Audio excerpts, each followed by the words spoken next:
Welcome to the Q Dropped podcast, where we normally interview people who have lost really important relationships to conspiracy theories such as QAnon and Q-adjacent ideas. Every second week, however, we are starting to interview activists and experts so we can better understand this phenomenon and maybe figure out things to do to fight it. This week, I'm super excited to introduce to you a fellow Canadian woman who's a prolific activist in the fight against misinformation on Wikipedia. Just a reminder that you can see video of this episode on our YouTube channel. The link to that is in the show notes. You can also grab access to ad-free and patron-only episodes on our Patreon. The link to that is also in our show notes. The Guerilla Skeptics of Wikipedia, or the GSOW, is a group of volunteers dedicated to ensuring the quality of scientific and skeptical information on Wikipedia. They aim to ensure the information about topics such as pseudoscience, paranormal claims, and alternative medicine is accurately represented on the platform. The group was founded in 2010 by Susan Gerbic, an American skeptical activist. Gerbic recognized the need for skeptics to actively contribute to Wikipedia, given its widespread influence as a go-to source of information. The Guerilla Skepticism project was born out of this idea, with the goal of promoting scientific skepticism and critical thinking. The volunteers involved in the project are known as Guerilla Skeptics.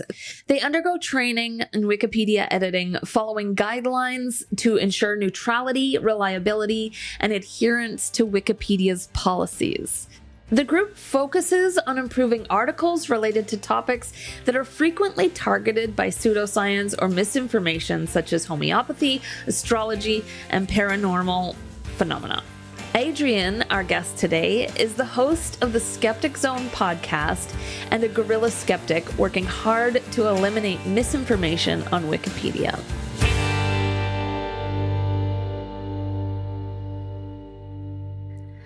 So hello, Adrienne. It's awesome to have you on here. We met at the We Can Reason conference in Calgary, and I found your talk to be so interesting, and I think that our audience would especially be super interested in what you have to say.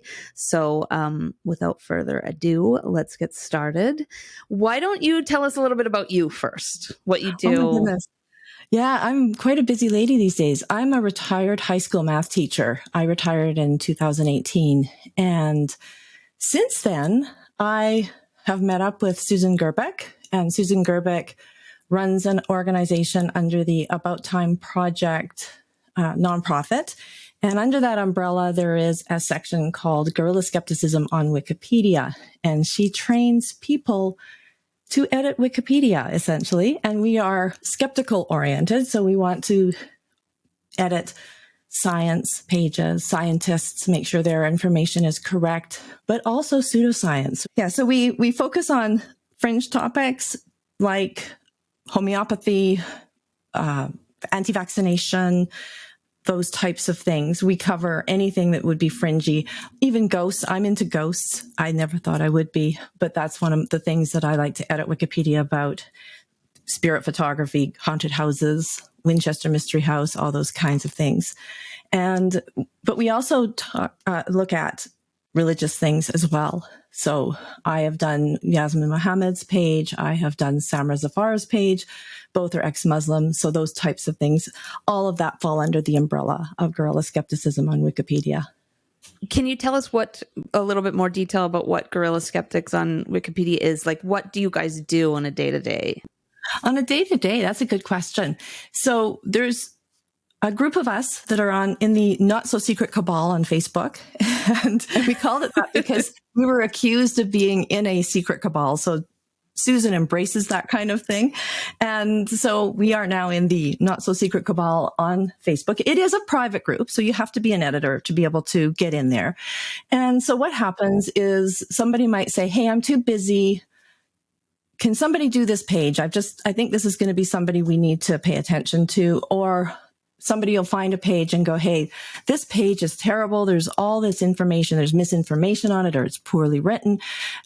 If it's a scientist, it's just a stub, which means there's not much information at all on it. And we need to beef it up. We know this person is better known. So let's get them a nice page. So people will post saying, hey, I can't do this. Let's do this. There's also a list that Susan keeps of projects that need to be done. And some editors will edit multiple pages in a week. They're prolific. They're amazing.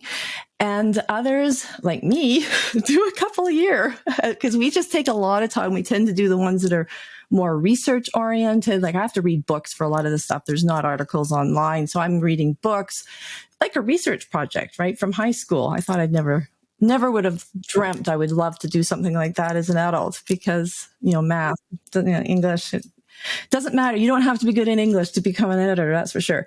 Because what I do is I'll put my newly edited page. We have what's called a sandbox. So you work on it. It's like a rough draft within Wikipedia. They provide you with rough draft area, I guess is a good way to describe it. So I put my rough draft in the Cabal and say, hey guys, can you check everything, give me suggestions.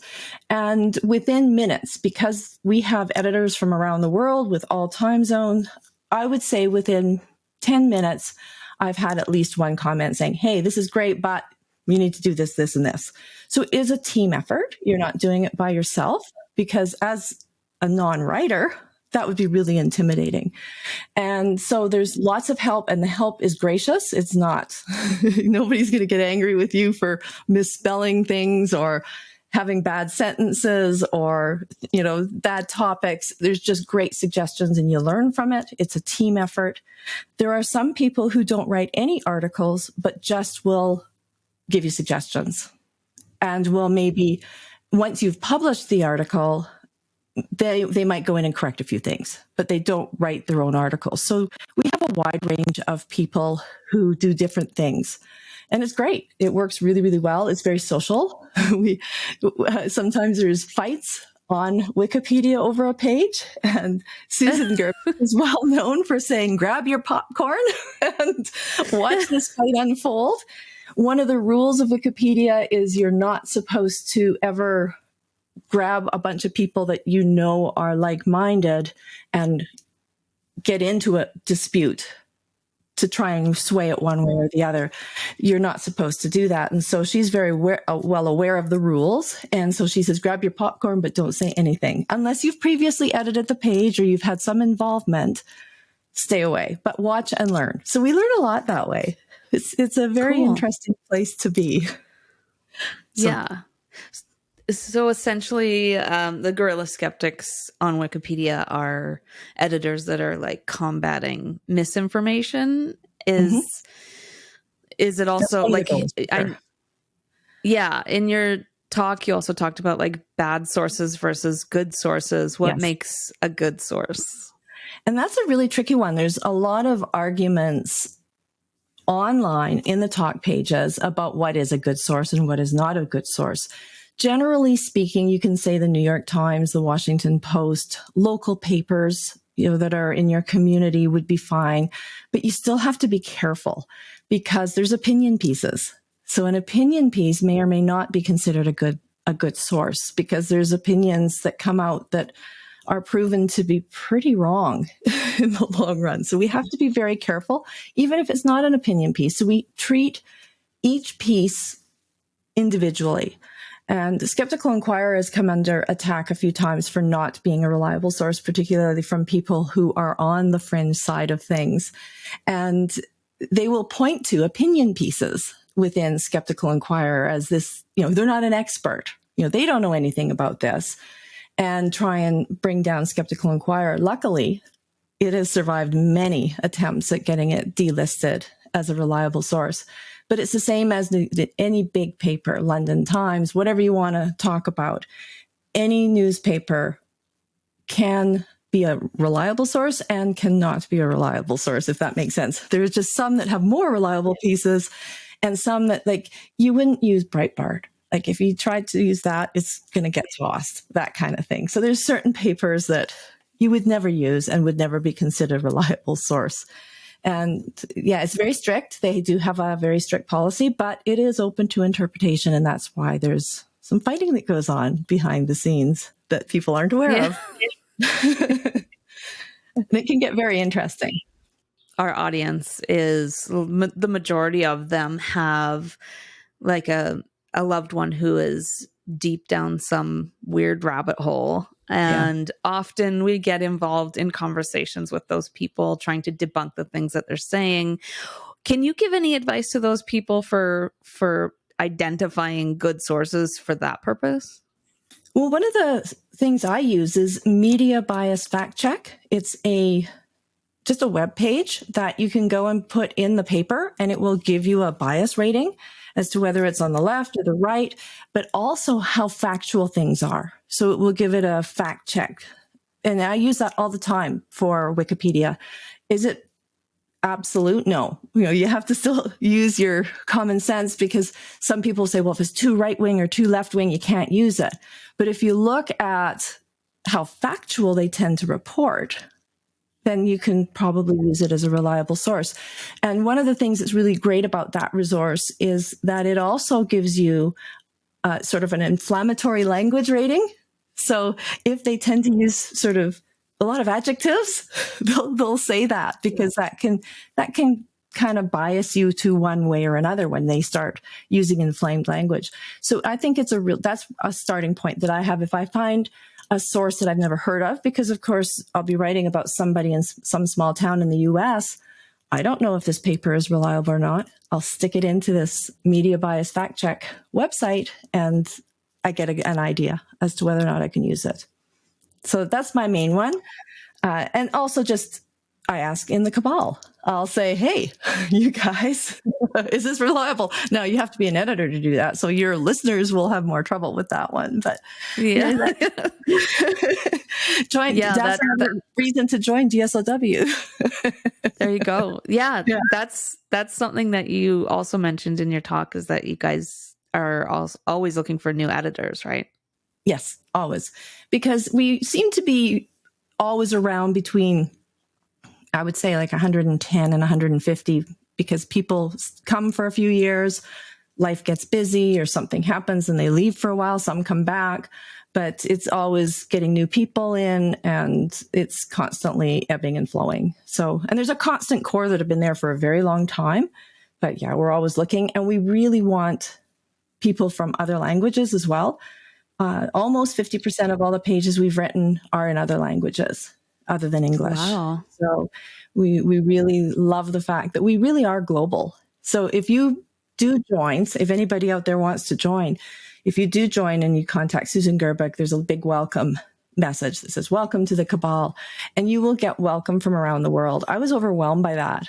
People from Europe, all over Europe, at that time, South Africa, South America, Australia, and New Zealand. There's lots, because a lot of listeners listen to the Skeptic Zone, which is something else I do on the side, a little bit of podcasting.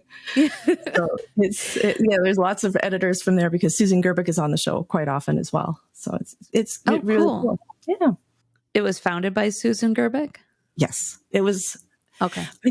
Now, I may get this a little bit wrong, because it's been a while since I've talked to her about this, but I believe it was Tim Farley who kind of suggested, or made some suggestion, that Wikipedia sort of is the future of information, and somebody needs to have a project that makes sure the information stays good. And Susan kind of went, oh, maybe that could be me. And there she went. And I think it started in 2014. I think Stat Badger was 2014, was when they started actually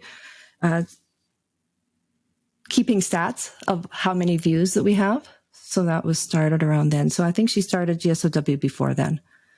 It's been around a while. Wow. Yeah, that's been she's amazing. A long time. Yeah. And she has a great reputation on Wikipedia. She goes under her own name. Many editors like myself, I don't use my own name, though eventually if I do more and more talks, people are going to figure out who I am on Wikipedia. But you can be totally anonymous, which is very appealing to a lot of people. So you can be an activist without being in the forefront. And it's very powerful. It's a very powerful feeling for me. At least it was for me, because I don't know, you've obviously had some very difficult situations with regards to pseudoscience and beliefs and those types of things. And I too have had some of that. And it was around my health. I've chronic migraines I ended up in the hospital. It was really bad. And people were just coming at me all the time with, you should try acupuncture. You should try CBD oil. You should try all these different therapies. And I know they're trying to be kind. They're trying to help. I understand that. But when you're in that process, it's very, very difficult. And I started lashing out, which is not the most productive. It's not the best. And it was very weird when I joined Susan Gerbic's group. I really calmed down because I was lashing out with my words on Wikipedia pages, and it felt good and there was also this whole thing with the stat badger, which I didn't expect, because I thought, oh yeah, I'm giving good information. I'm typing away. I'm going like crazy. But then when my haunted house page came out and had 50,000 views within a few weeks, I was blown away. It's unreal. We really see what kind of an impact you may be having with people. And you're never going to convince the diehard believers. I don't think that's who we're going for. We're going for the people who are kind of on the fence. Their friend says, hey, I've been following this Christiane Northrup, who I talked about in my talk, who, is very big into anti-vaccination. She's got really strange stuff about women's health, and she's a gynecologist. So she's got some cred, right? She's got credibility. But they say, hey, this person's really great. You should read her book. You should listen to her. But they go to the Wikipedia page and then start reading all the craziness. They'll go, oh, I don't know if I'm going to, they won't go, hopefully they won't go down that rabbit hole. That's our hope, is that we get the people that are kind of on the fence that are starting to go down that rabbit hole. Yeah. Yeah. that is, I feel like really, really important, a really important thing. And as far as like lashing out, I think that every single one of our listeners who has a Q, we call them a Q in their life, has done that. I was actually, yesterday we were interviewing Mick West. We got to interview him. Oh, I'm so excited. That's exciting. I asked him what are the biggest mistakes people make talking to their conspiracy theorist loved ones. And his first thing that he said was getting angry. And I was like, I think everybody does that when they find out that somebody they love has gone down these rabbit holes. So yeah, it's understandable. It's very frustrating. It's a human reaction to it, right? Like, can't you see this? Like, what are you talking about? Yeah. And sort of the preachy, here's my list of facts, right? It doesn't work very well either, unfortunately. And that's another thing actually that Susan Gerbic is doing right now. And it's on our website, which is how to talk to people. And she's running, she's running workshops. I've been to a couple. They're excellent. And I'm actually hoping to bring them here to Canada. We'll see if it happens. But yeah, we are trying to develop programs to talk to people and how to talk to people that are actual workshops instead of, just a book, right? So practicing, thinking about it, no right answer necessarily. But number one, don't get mad. Number two, don't preach, right? Because it's not gonna happen. And yeah, so she's been doing that as well. And I'm hoping to get into it. She's an amazing lady, Susan Gerbic. She has her fingers in many pies. Yeah, I should talk to her too. Absolutely. She might be better than me. She will be better than me. So our listeners have obviously loved ones down the QAnon rabbit hole. Have you worked on any Wikipedia pages that have to do with those conspiracy theories? I haven't. The closest is probably Christiane Northrup, because she certainly did promote the QAnon, all the talking points. So she's the closest. Have we got people within our group? Yes. Yeah, there are people who are very focused on that for sure. It's a big one. Yeah, it's pretty active. it's pretty active. And I couldn't say off the top. There's a few people I have in mind that would be into that for sure. Is that like do things get like changed right away, or what does that look like? That's a good question. So when we post something, when we do a revision, quite often they get changed very, very quickly because you can watch any page you want. So there's a little star at the top of the page. When you have an account, you click the star, it becomes part of your watch page, and you can get emailed anytime there's a change on the page. And all my pages, I have that watch on. So there are people out there who believe in this stuff, who have various things that are on the page or they're watching the page. So when we go in and we put in the scientific viewpoint, etc., they aren't happy and they will go and try and revert it or add their own stuff. And it gets reverted usually back again very, very quickly. And one of the things Susan quite often says to us is, once you've done your page, leave it, watch it for sure, but let other editors look after it because you've done your job. And so a reversion happens like what did with my Winchester Mystery House, for example.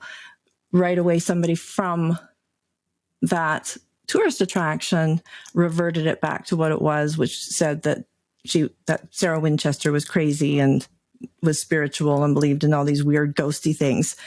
And it was reverted back very quickly by a different editor who's not part of GSOW, because there's a lot of people, a lot of other editors. There's millions of editors. We're a group of 120, say. There's no way we can monitor everything, but there's a lot of editors that are very pro-science that are on there watching very carefully all these sort of fringy topics, and they will go and revert. And if it gets reverted back and forth over and over again, there'll be a freeze put on it by an admin. And only certain editors then will be allowed to edit, usually people who have over 500 edits, for example. So someone like me could go in and change it. People who just create an account so they can change it and put their fringy beliefs in won't be able to touch it. So there's a very good protocol in place to make sure that that's protected, because we don't want that kind of back and forth going on forever. The Winchester Mystery page did get locked for 48 hours. And then the person went away and then came back a couple months ago, or a couple months later. I think it might have been a different person even, but with the same agenda. And they at least attempted it in more proper ways. In other words, they went on the top page and said, this is why I need to make these changes. And then other editors came in and said, well, you can't make those changes. One, you're an employee, it's a conflict of interest. Two, you have no evidence. You're just saying that there is evidence at the tourist attraction. Well, we can't take that as evidence. We take evidence from professors, from experts. They list it all down. And so the same would be for QAnon. Exactly the same thing. I'm guessing during the really crazy times with Trump involved, when he was in power, and still to this day, those pages are watched a lot. And I bet there were lots of attempts of changing it and getting the crazy information in there from crazy sites and using sources that are unreliable, that would be considered by Wikipedia unreliable.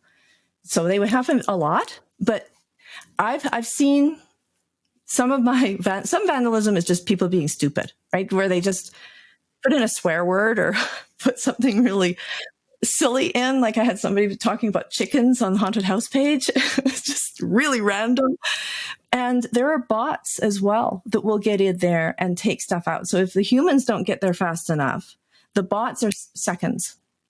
So they will see if there's a broad change without a link, say, to a sandbox, or if there's just a mass deletion all of a sudden of a bunch of information, the bot will just revert it right away within seconds.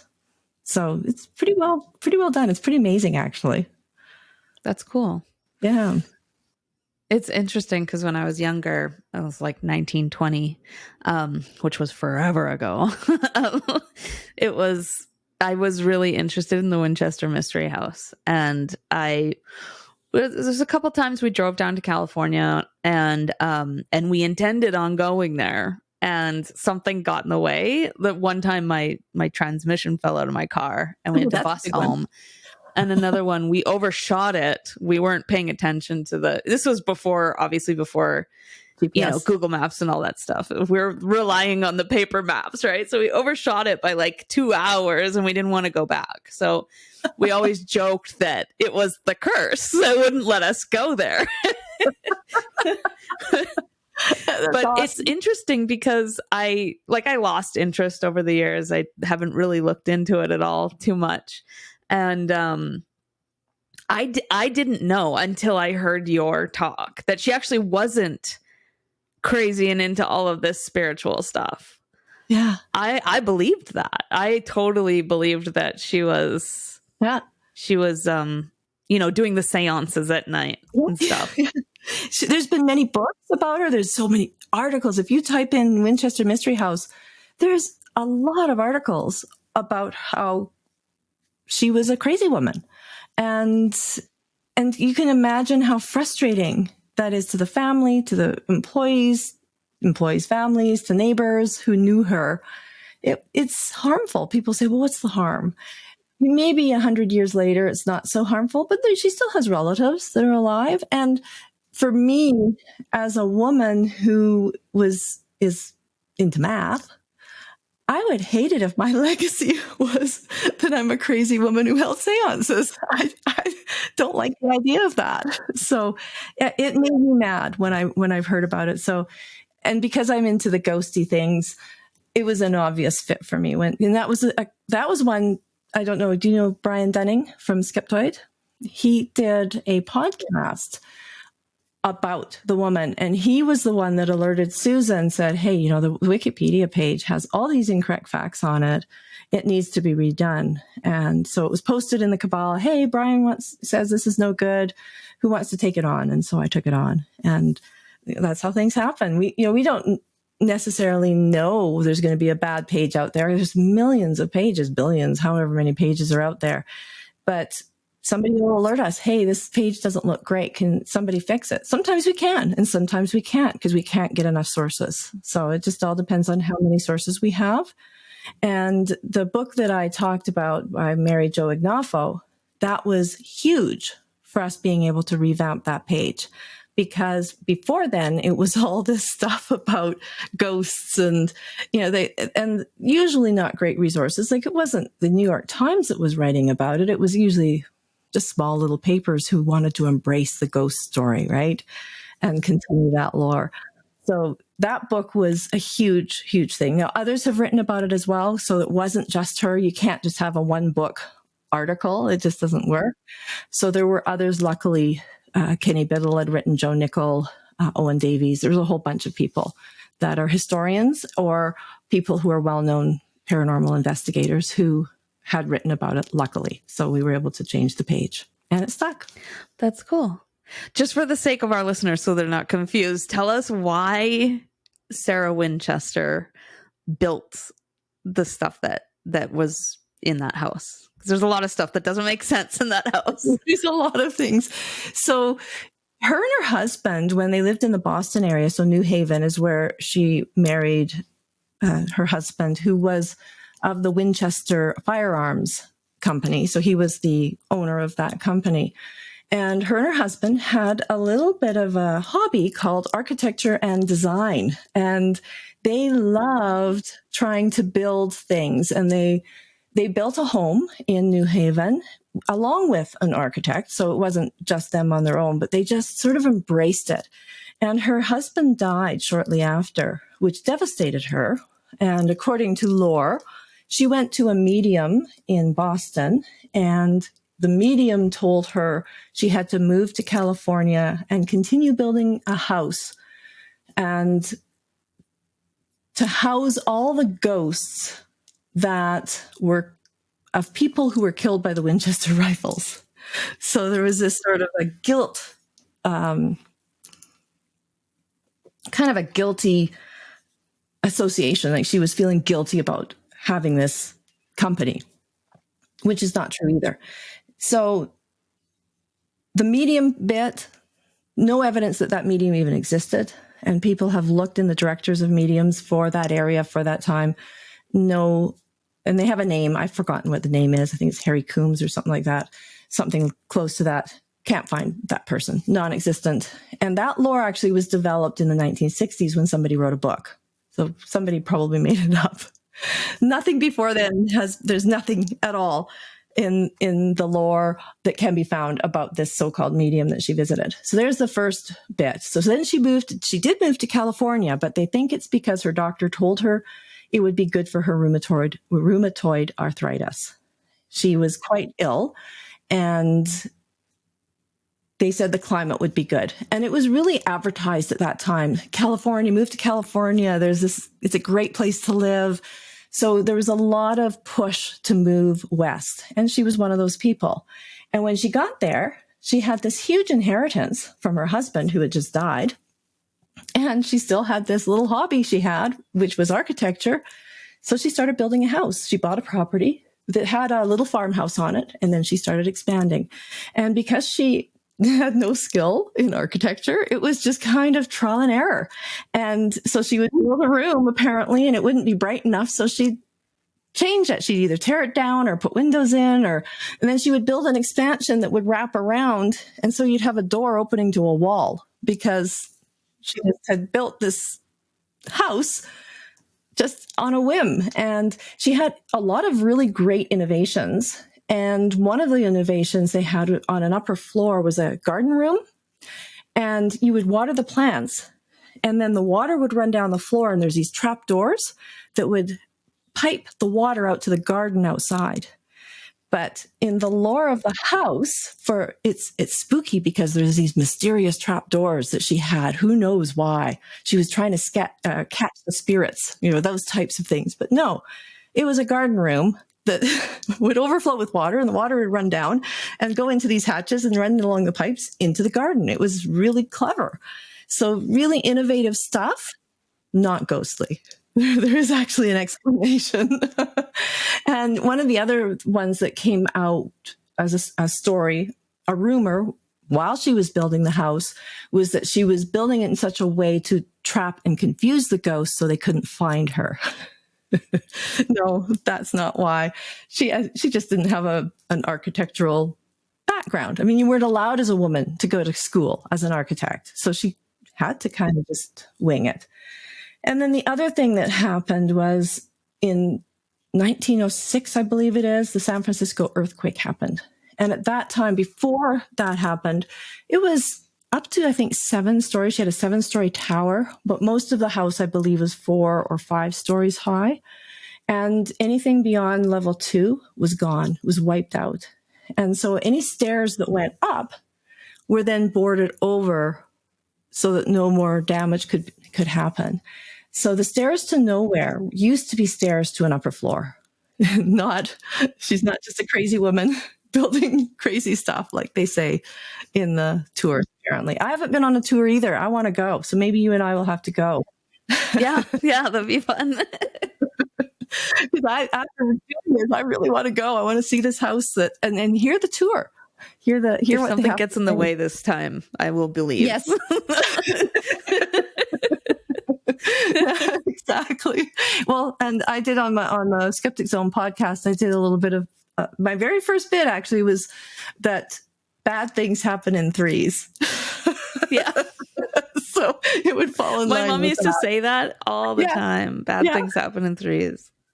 And then I discovered when I was researching that good things apparently happen in threes too. Did you know that? I didn't know that, but some people believe good things happen in threes. So which one? It depends on how long you keep counting. Exactly. The arbitrary number. Stop after 3, then they happen in threes. Exactly. We can reset the count for sure. But yeah, so that's the main reason that the house was so crazy is because 1, she had an interest in architecture and she made mistakes. And 2, there was an earthquake. And after the earthquake, she never built anymore. She just covered things up to protect the house as it was. And she was actually, her health was failing, so she was not able to. And at that point, she just focused on her investments and apparently did brilliantly with that. Brilliant investor, very good with money. Oh, and the other thing that often is said is that she had this guilt, as I said, about the people killed by Winchester rifles, but highly unlikely, according to Mary Jo Ignoffo, because the culture at that time, it was, you were proud to own a Winchester rifle, and there wasn't a lot of guilt. That guilt is more of a modern day association versus something that was true at that time, or even later after she died. But for her generation, this is not an issue. So they don't believe she had any guilt about being a stock owner of that company. So it's another little myth that was out there. That's interesting. Yeah, it wasn't until your talk, literally 2 weeks ago, that I knew that she was not crazy and doing those seances every night. Yeah. I was kind of thinking, do people know about this? But I guess not necessarily. So it's good to know. It used to be on TV all the time, like in those the 10 most haunted places in America and stuff like that on like Discovery or whatever. And I used to love watching those shows. Yeah. And it almost always makes the top 10 list. Always. Yeah. And there's been movies made about her. Of course, they take the lore side, not the actual history side. And what I find really interesting with that, and I'd like to know your point or take on it, I find the actual story just as fascinating. In fact, maybe more so. Yeah. So yeah, definitely. Here's a woman ahead of her time, essentially, not only trying to do architecture, but also becoming really good at finances. So both of those things were very much ahead of her time. So she's a woman to be admired instead of vilified, in my opinion. Yeah. Yeah, I always had like a really, I just felt bad for her whenever I heard the stories of her feeling all this guilt and she was doing these seances and all of this stuff. And it just felt like she was living in misery. And it's good to know that that's not necessarily the case. So, yeah. And part of the reason that lore built up is because she had some misery, and that was her health. And so she did become quite reclusive, but most likely because her mobility was affected and not because she was a crazy woman filled with guilt. There's a reason for her being reclusive, and that just fed the rumors of the time. So you can see how it happened, which is really unfortunate. Yeah. So, that's something that we battle with even today, right? Judging people without really knowing everything about them. I think that's a modern day issue as well. Very much so. It's, everything's so polarized, and it's like, my talk at the conference was about how some things are not just a difference of opinion, but often when it is just a difference of opinion, it's enough for people to be like, no, I don't want to know anything else about you. I've already judged you. Right. So a lot of the cues that are in our lives have been radicalized online through the wellness community. I was wondering if you've tackled any misinformation on pages to do with natural remedies, holistic remedies, or homeopathy. Yes, definitely a big part of the Guerilla Skepticism on Wikipedia.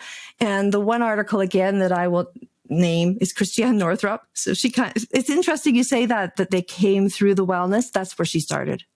She was really the wellness guru. She was on Oprah Winfrey. She was selling the craziest information. Like the thing about thyroid is because women are repressing what we can't say, therefore our thyroids are bad. Like, what's that?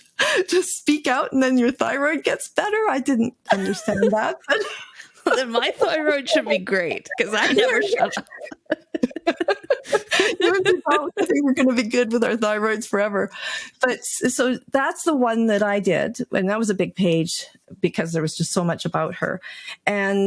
But there are others definitely who focus on that. And something moving forward, I'm in the process right now of writing Sarah Winchester's page, not about the house, but about her life, which is fascinating.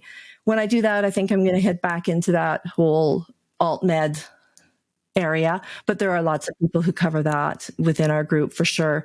I know one of the ones that was done by our group, I'm pretty sure, was the power bands. Did you know about if you put the band on, you're going to play golf better. A lot of golfers wore them. You're going to be a better sports player. Your balance is better. Your health is better.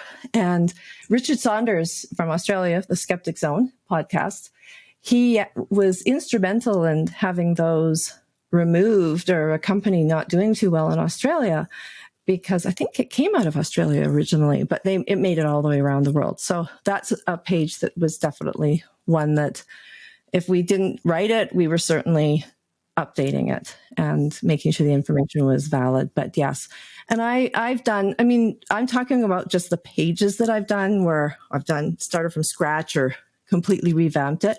I've done lots of little paragraphs added here and there. I'll see something written by Jennifer Gunter, who is an obstetrician she's from Calgary, maybe Calgary, but Alberta. I know she's from Alberta, and she lives in California, I believe now. And she took on Gwyneth Paltrow's Goop big time when she was selling the vagina eggs and the steaming, some of the craziness. And so there was something that came out, I don't know, about a year and a half ago, about a feminine product that she was like, this is terrible. And there were other gynecologists who also said, this is terrible. So I went on the Vagisil page, typed away. I think it's still there. So yeah, I'll just add a little paragraph whenever I see this kind of stuff. So I added it to Jen Gunter's page and I added it to the Vagisil page. So yeah, we're doing that constantly, just little tiny edits. So what you saw with regards to my $1.4 million. Oh, I love that. My 1.4 million edits or views that I've had because of my edits. Those are just for the full articles. They're not for the little bits that we do when something comes out and we just add it to a pre-existing article. So we do that all the time. That's good to know. Yeah. Well, and Harriet Hall, I don't know if you know her.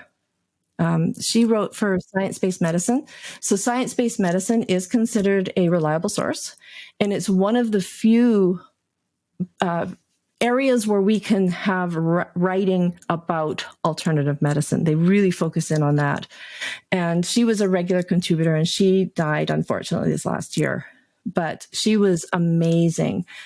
I was part of a group, or I am part of a group on Facebook that's for chronic migraine sufferers. And it's been a really good group. When it started, it was very, very science-based, so that's why I stuck around. As it grew, and it grew and it grew, it's, I don't know, close to 2,000 members now, I think. Some of the fringe started to come in. But the group was really good at moderating it. Like the leaders were very good at moderating it and making sure it didn't get too crazy, but they can't know everything. So all of a sudden they were talking about these patches that you could get. They're about this big, and you stick them on your stomach or your head or something. I don't know where you stuck them. And it would get rid of migraine because of the nano something or other that was embedded in them that would do whatever. I can't remember everything. My middle boy is a PhD in electrical engineering, and I sent it to him, and I said, "What is this?" And he went, "It's gobbledygook. It doesn't say anything. It'll work." And so I reached out to Harriet Hall, and this is one of the great things about being an editor is you say, "Hey, I'm with Susan Gerbic's Guerilla Skepticism on Wikipedia editors." And I also told her I did Christiane Northrup's page because a lot of her stuff that she wrote about her ended up in my article.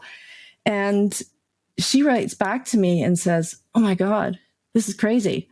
She wrote about it in Science-Based Medicine. And then, yeah. So, and it was wonderful because then I was able to go back to the group and say, "Hey, this is what this lady says, who's a doctor." And people were like, "Oh, does this mean this other thing is no good?" And there was this huge discussion all of a sudden.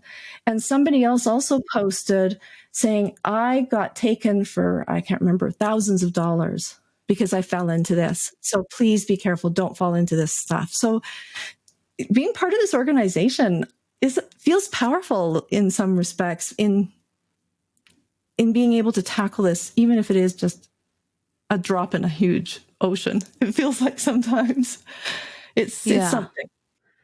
Yes, it is. It is definitely, like, I was just completely taken back by your talk when we were at the conference, because I mean, this is all of this stuff, the misinformation, the lack of fact checking on social media and stuff like that. That is what has caused us to lose people that we love. And you guys are actively fighting that. So it's huge for me. And I know it's going to be huge for my listeners. So. Oh, it's awesome. And the more people we get, the more we can fight it too. It's so important. So important. Even if it is just a few people at a time, it's better than not having that happen. So we'll fight. We'll keep fighting. It's a good fight. And you're among friends too, right? When you're with the group, which is really nice. You probably found that. I found that with the conference, right? Like, oh, it's so nice to be around all these people. That was nice. It was nice to be around.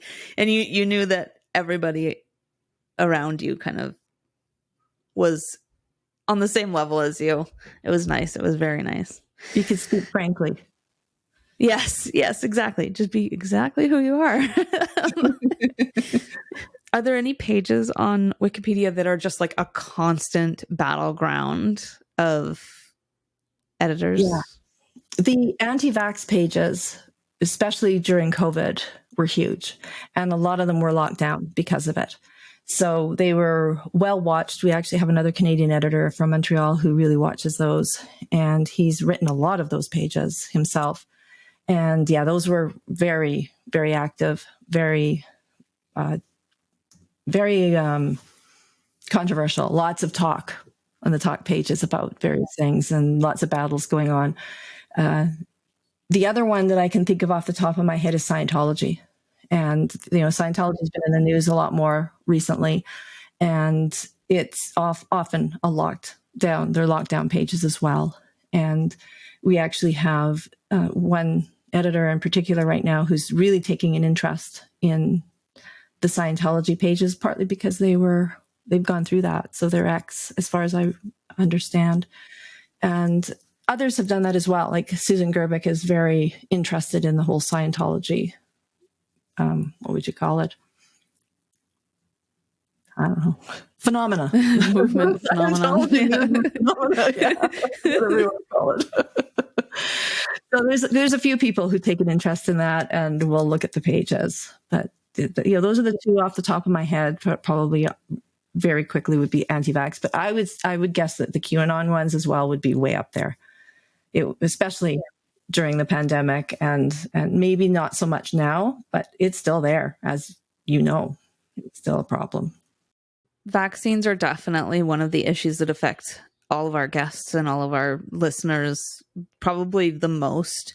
And that's what kind of triggered my anger with my parents when I found out that they went down the QAnon rabbit hole, was because, like, especially my parents are in their 70s, right? And when the COVID pandemic was roaring, you worry about them. You don't want to see them get sick. You don't want to see them on a ventilator or in the hospital.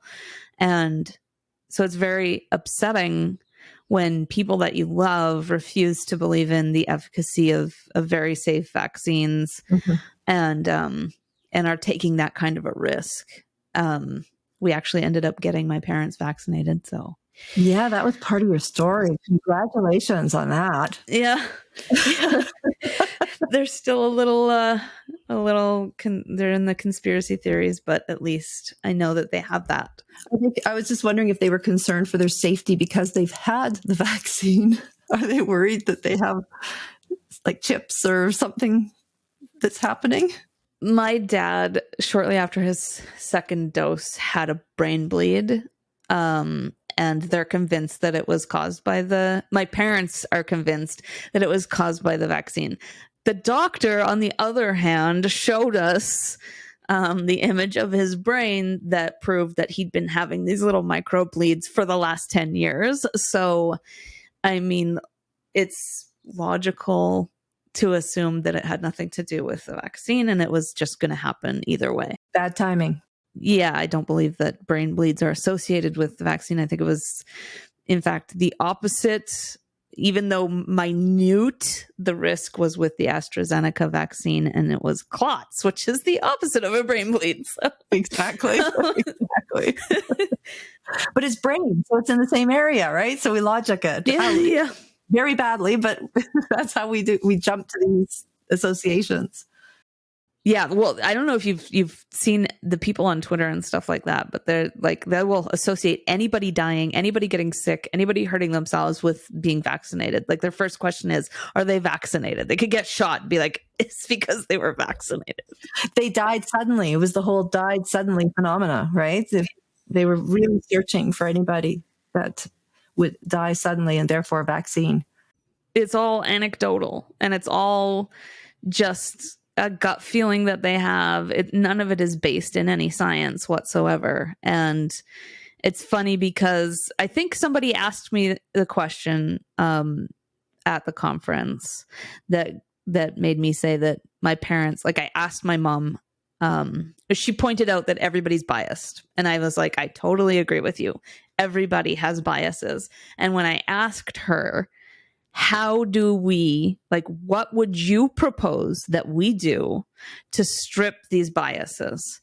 And she essentially like worked it out through our conversation, worked out the scientific method. And at the end of her saying this, I was like, Mom, do you understand that that is science, right? Like that is what we do with science. And when you're reading a scientific paper that has been peer reviewed and repeated over and over and over again with the same results, that is essentially what you just explained to me. So that was interesting. She still refuses to see that.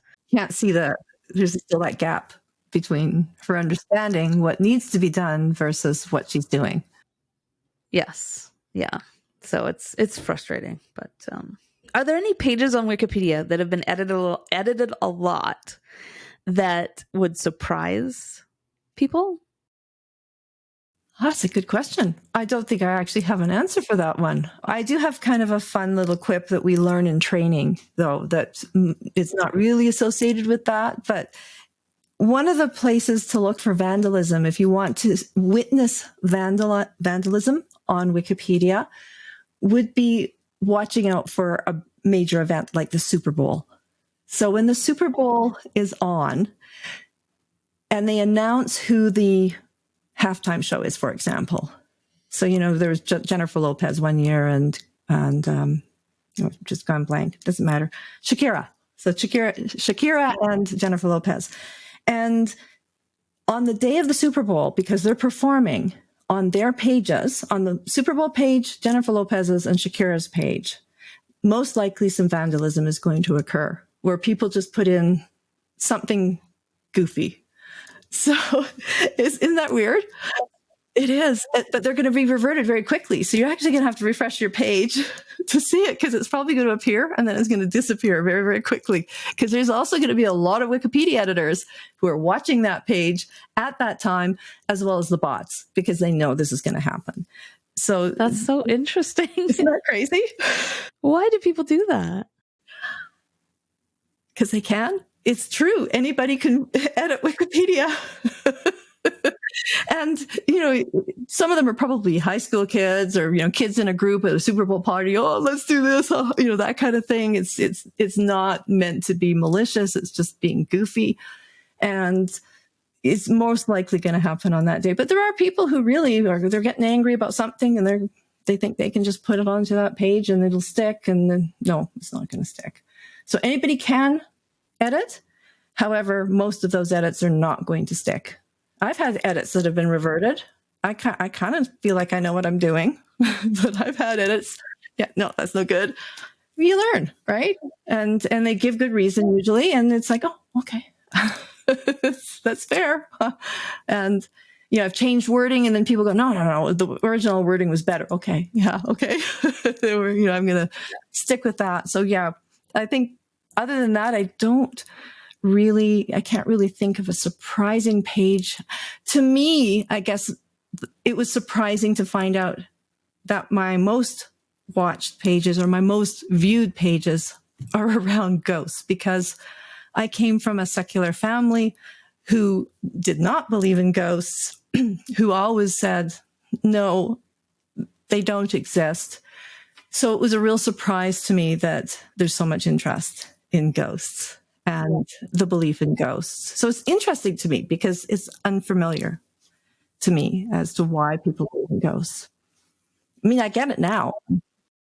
Yeah. When I was a kid, I was into like ghost stories and stuff like that. I don't know to what degree I actually believed. I think I convinced myself sometimes that I believed in ghosts, but I didn't really. I've always been very skeptical. In situations where if you really believed in ghosts, you'd be scared. I was never scared. So, and I loved like movies, spooky movies and stuff like that. I love thinking about that stuff. But it's something that like the interest in that kind of waned as I got older. And like I still love a good spooky movie and stuff like that, but I just like I don't it's just so ridiculous to me, the idea of a ghost, right? It's strange to me that adults still believe in that stuff. And I'm not trying to offend anybody who does believe in ghosts. Like it's just strange for me. Yeah. And I think the thing is if you grow up in, so for example, with religion, it makes total sense. It's just that I didn't grow up in religion. It didn't make sense. Well, and I have a ghost story I can tell. Can I tell my ghost story? Yeah. I was 5 years old. I think it's 5 or 6. My dad was on night shift, so it was just my mom and I at home. And in the middle of the night, I was woken up with footsteps. And I thought they were outside my window. So I looked out my window, nothing there. Okay, maybe I was dreaming. Went back to sleep. Even at 5 years old, I was thinking maybe I was dreaming. And then I went back to sleep. More footsteps. Looked outside, nothing. Well, now I'm freaking out and crying, Mom, Mom, Mom. My mom comes. What is it? I heard footsteps. Well, then we heard more footsteps and she heard them too. So she didn't want to check it out because, it's just the two of us. We're kind of freaked out. So I got to sleep in bed with Mom as a 5-year-old. It was awesome. So woke up the next morning. My dad comes home and we discovered the source of the footsteps. In those days, my parents would buy huge sacks of potatoes from the farmers. And there was a big sack that was on the landing going down to the basement. And it had fallen over and they had rolled out gradually and bump, bump, bump, bump down the stairs. And after that, I was never afraid of ghosts because I realized there's an explanation here. And that was my indoctrination into reason, I guess. And my parents were we still laugh about that story, right? And my dad's like, oh, you guys. But my mom was thinking there was somebody outside and we just couldn't see them, right? I mean, that's a logical conclusion as well, but not ghosts. But as a 5-year-old, I thought it was a ghost. So because you couldn't see anybody. It's just as scary to think that there's somebody outside, though. I agree. I think that's why my mom was freaked out, right? Because we just couldn't see the person. It's not a ghost. So that means it's a real person. So we'll just keep the doors locked and hopefully we'll be okay. We were. Yeah. Yeah, I think there's some horror movies that start out that way. Exactly. And I was really big into ghosts as well growing up because I loved Stephen King and anything like that. I read all his books but I just thought it was fiction and it was fun fiction. And to learn that people as an older adult, I mean, I was retired when I learned the number of people who really do believe in ghosts. So that was eye-opening to me. Very interesting that those are my most Interestingly, watched. The one movie that scared me, that like I didn't usually get scared by these movies, but this one movie scared me because it was the Mothman prophecies. And it was because in that movie, the Silver Bridge collapses. Sorry, spoilers. It's like a 30-year-old movie. So, maybe 20s. the Silver Bridge collapse is in that movie, and it's like the movie claims to be based on historical events. And I had the week prior just watched a documentary on the collapse of the Silver Bridge. So it made the whole movie very real for me. That was the one time I got quite spooked by a movie, but it had to have an element of reality to it. And they usually do. I think that's what makes them frightening is we do have these fears. We do. I remember going to see the movie Cat People, and what's our biggest fear is I remember growing up with something under the bed, reaching out and grabbing your legs, and that's what happens in that movie. I didn't put my feet down at night off my bed for like months afterwards, even though I knew it was just a movie. It's just a little too close to home. Our own fears that are irrational, but they still are there. Hard to fight. Yeah. Oh, yeah. I still have an irrational fear of spiders. So well, you're not alone on that one. Don't go to Australia. I lived in Australia for 2 years. Oh, so I just was there in a couple months ago, and I guess the big ones don't hurt you, but boy, are they creepy. They're creepy. Yeah, we had a house in Adelaide, and it had the whole back wall was glass, and at night it would be like 10 or 11 huntsmen crawling up the back of our house, and we'd just sit there, all four of us, in utter horror, and my parents would drink themselves to be able to sleep, because that was the only way they could sleep. And they finally were like, we're going to become alcoholics if we don't do something about this. And they had our house fumigated, and that was the end of that. So that's good. Oh, that's so there's a basis to your fear. Yeah. Oh, well, I was afraid of it before then, but yeah, wow. Spiders don't work very well for me. So one of the things that we often come across when we're arguing with our Qs or debating with our Qs about the things that they believe is when we use Wikipedia as a source, they're very quick to say you can't use Wikipedia as a source because it can be edited by anyone. What is your suggestion for a way to rebut that? I think agree with them, because it's true. With the codicil, that yes, anybody can edit. However, it has become self-governed to the point where it's very difficult to have bad information on there. And to have the discussion that there are still pages that we discover every once in a while that were made when Wikipedia was first developed, and they're awful. They're just like people writing stories almost, right? Like it's just, there's no citations. It's just like paragraphs of not good information. So agree. I think, you find that common ground. So don't just say, no, you're wrong, but say, yeah, you're right. Everybody can edit it. And ask the question, but have you noticed any articles that are well written, that are reliably sourced? Have you checked the resources? What are the resources? Can you give me an example of a page that is poorly resourced? And if they can do that, then you can go and have that discussion, I think, and look at the page together. And you can, if you find one that's terrible, which is possible, then you can go, yeah, wow, that's terrible. Now let's try and find a good one. Let's see if we can find some good ones. And how many good ones can we find? My guess is it's going to be hard to find the bad ones.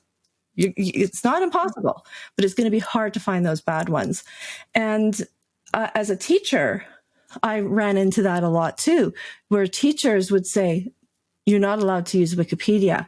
And I did some subbing for a while after I retired, and they had this project, and this one kid had to find out about this really obscure engine that I'd never heard of. And he was supposed to research this. And I said, well, let's go to Wikipedia. Well, my teacher says we're not allowed to go to Wikipedia. I said, okay, well, let's go to Wikipedia. I'm going to show you a little trick. And so we went to Wikipedia. There was a whole article about this obscure engine I'd never heard of. And we went down to the citations at the bottom, the references. And I said, okay, now you're going to use these references and you're going to check them out. This is your starting point. One of the references was actually to the patent office. One of the things he had to find is, where was this made? What year? Boom, we had the information. He was so excited. So I think pointing out the good parts of Wikipedia, agreeing, yeah, that is one of the things that makes it potentially a problem, and going and looking, let's look together. Give me an example, because quite often they can't give you an example. It's just rhetoric, right? Yeah. So specific examples, and let's look at it together, and let's see how reliable the sources are, and let's learn. Let's find out. You may be right. Yeah. If that makes sense. Yeah. Keeps the conversation going. Yeah. It's a really good starting point, I think, is Wikipedia is a place to launch your research because it has the citations, so you can go and check yourself how reliable that information is. And that's what I like. My mom said that to me several times about different things. Oh, you can't use Wikipedia. And I'm like, well, Mom, I'm not telling you to just use Wikipedia as the sole source here. It's there's citations in the bottom, and you can click through to them and read them and find out whether or not the information on this page is reliable or not.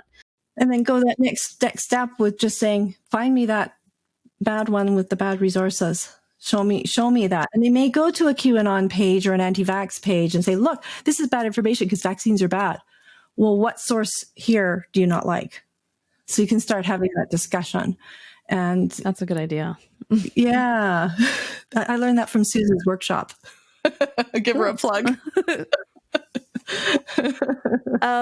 So how do people become an editor? Because I know that there's probably going to be some people interested. Yeah, that's awesome. So the first thing you do is you friend Susan Gerbic on Facebook. She's easy to find. Just go to Facebook. And one of the big problems we've encountered is people say, well, I don't use Facebook. And unfortunately, that means you probably can't become an editor because we communicate via Facebook. That's what we use. And if you want, create a fake account. You don't have to use your own name. Just let Susan Gerbic know who you are, right? So that's all that matters. She can keep that information confidential. And we do have that. We have people in there that I really don't know their real names because they just don't trust Facebook for whatever reason. I was not a Facebook user. I didn't know how to use Facebook until I became an editor. So go onto Facebook, create an account, friend Susan Gerbic, private message her through Messenger, which is a Facebook message system. Say who you are, give her your email address so that she has that way of communicating with you as well. And then she's going to send you about a 2-hour, what we call a pre-training, because some people think, oh, I'm going to do this, I can do this. And then they get to the training and they go, yeah, that's not for me. And that's fine, right? It's not for everybody.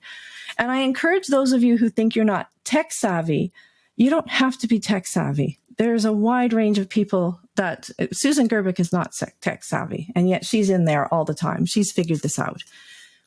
2 hours, you do the pre-training, get it done within the week, and send it to her. If you decide to stay, you'll then get introduced into the secret cabal or the not so secret cabal. And you'll be given, everything's done in a spreadsheet, everything you do at your own pace, at your own time. And if you do a couple hours a week, you're probably going to finish in about 4 to 5 months. So it's not intensive. You don't have to be doing 10 hours a day. It's not a course. Like, it's not a university course. This is done and it's fun. A lot of it is reading about interesting stuff or doing just interesting things. Lots of videos. So it's, visuals. You can see how it looks on the screen, and you just go through each of the different steps and you graduate, and then you can edit whatever you want. So do you have to edit pseudoscience or science? No. You can do whatever you want. It just may not be for that project and won't be on StatBadger, so you won't get your stats. But I've edited stuff on trains. I've edited stuff on all kinds of things, because once you can edit, you'll see something missing and you go, oh, I'm going to fix that. So and that's a good thing. You actually want that. You want that. You don't want to be known as a single editor. So people who only do, say, vaccination could get flagged. They want editors on Wikipedia. This isn't Susan's policy. This is Wikipedia's. They want people who will just better Wikipedia in general. So, if you do those random little edits, they see that as a good thing. So that's it. So contact Susan. And as I say, it takes about 4 to 5 months for training, and then you're good to go. And then you're part of the group and you can do whatever you want. And hopefully you stick around. Yeah. What are some of your highlights of being an editor? Oh, I think my biggest highlight is probably the Winchester Mystery House. In the respect of how many views I have. Like I've got, I think it's almost 700,000 views on that page, and I just did it last September. I know, isn't that crazy? But probably my favorite, and that's a different thing. That was the most surprising one, was the Winchester Mystery House. My favorite was Lady Ganga, and it's one that I did that's doesn't have a lot of views. Probably because it happened, I think, in mid 2000s. So Lady Ganga is Kendrick Fraser's daughter, and Kendrick Fraser was the editor for Skeptical Inquirer magazine. And I never had the honor of meeting him. So remember that conflict of interest thing I talked about? I didn't know any of his family, so I was able to do his daughter's page. And she became a big proponent of the HPV vaccine because she ended up with cervical cancer. And she didn't have a pap test for 10 years. And as a result, when they diagnosed her, it was not good. The prognosis was not good. And after several treatments, she was given only months to live. And she was very outdoorsy. She loved teaching kayaking, giving river tours, like she was a tour guide. And so she loved the outdoors, and she decided to learn how to stand up paddle in her last months of life, and then to paddle down the Ganges River in India to bring awareness to the HPV vaccine and pap tests, and for women to make sure they had these things and that boys were vaccinated as well. So her last months were spent paddling down the Ganges River, over 700 miles, if I remember correctly. It hit, like she became Lady Ganga to the local people in India. She became a local hero, and it was covered by CNN, and notability was not an issue with this one. It has just never been made. The page has never been done. And I took that one on, and I'm actually getting tingles right now. I was crying a lot of crying. There was a movie made about her, and I cried through that. And it was such a lovely and inspiring story. So that's probably my favorite one that I did. That sounds awesome. It was really hard. It was really hard. And I never got to meet Kendrick, which I'm very sad about. But, I'm hoping to meet maybe some of his other family members at some point in my life, because that was a very special story, very special lady. And so check that out. I can't wait to read that. So not Lady Gaga, but Lady Ganga. And it's a really nice page. And there's links to the video, I believe, on the page if they're still working. And if they're not, let me know and I will fix that. Cool. So besides the Guerilla Skeptics on Wikipedia, what do you think are some of the ways that we can combat misinformation on social media and stuff like that? That's a really good question. And I actually recently asked that same question to Jonathan Jerry. And if you're familiar with his work out of the McGill University Office of Science and Society. And one of the things he said was share on social media as much as you can his work and others' work, such as science-based medicine, because he can print it, but then the only way to get it known is for people to keep sharing. So just like what the QAnon people are doing, we need to do the same thing and not be shy. I had that problem when I first was part of the Wikipedia project, and Susan Gerbic is very good. She just shares anything that she feels is important. I was a bit afraid of the whole Facebook thing, like I think a lot of people are. And I was on tour with her, and she's like, start posting your pictures post them on Facebook. No, who's going to want to know anything about me? But I started posting, and people did start liking and sharing. So I'm still working on it. I still have trouble because I'm thinking, oh, there's, friends that have different beliefs than me and they're not going to like this. But then the ones who do have the same beliefs hopefully will share it, right? So I'm trying to get over that. So share on social media, share those articles, spread the word. So I think that's one way. And I think not being shy about having difficult conversations with people, but being kind and finding that common ground. I think that's step one. And just gradually building up the trust so that maybe today you don't make a difference and you don't change their mind, but you become that person that they go, hey, I had a good conversation with them and I'm thinking I'm changing my mind. I'm going to go back and talk to them again. Sort of that openness. So I think that would work as well. And I think the kind of things you're doing, Courtney, podcasting, all these things together are so important. I think they come together, conferences. But I think a big one is sharing as much as we can so it gets out there. That's really good advice. Thanks. I struggle with the Facebook thing too. Do you? Yeah, it's hard. But I'm getting better. Yeah, I haven't logged into my personal Facebook account. I think you messaged me on Facebook.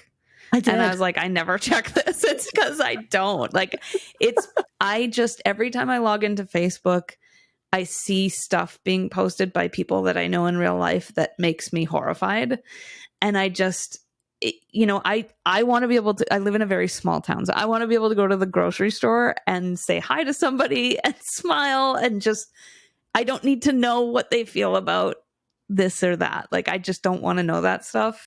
Yeah, well, start friending me and other people like me, and your Facebook feed changes a lot. It's amazing. Yeah. But what's good is I still have my core friends.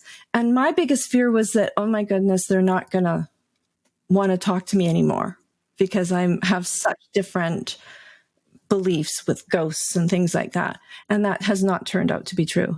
We're still friends. And what's happened too is we can now talk about it. I even had a friend who just point blank said, do you believe what I just said? And I said, well, if you want an honest answer. And we ended up having a great discussion, but we were able to do that. And I don't think without me being honest on Facebook, it would have happened. So that's something I'm working on. And Twitter is another one. I just found so much negativity there. I just couldn't handle it, but I'm trying to go back and promote stuff on Twitter. I struggle with that one, but I think it's an important one. I'm probably most active on Twitter, but I hate it. Just the other day, I posted something. I was talking about trans rights, and essentially, it was a tweet asking people just to be nice. And my mentions for the past 2 days have just been toxic. I have avoided it. I have not logged in. Every time I log in, I see something horrific, and I'm just like, I need to take a break. I find because of the limited amount of space that you can write, it is toxic. And I think people, I find this too. Sometimes when you write even an email, it can seem blunt, right? When really you're quite in your mind, you're writing this lovely email, and then the person says, well, that was a bit blunt, or they'll say, so Twitter is just that on steroids, right? It's just that much worse. And it's bad. So I struggle with that, but I'm trying. I've got 3 tweets altogether on Twitter. And they were around the Week in Reason conference. And I really struggle. I got to do better. I got to follow my own advice and do that. Same with Instagram and all these other things. It's just too much for my brain. It is a lot. You have to, I find that I can put my time and effort into one and the rest will suffer. But I mean, I'm a mom. I have other work to do, and I have stuff that, yeah. Twitter's fine. I'll log in every little once in a while and start a flame war. That's fine. You've got my interest. I might have to log in today.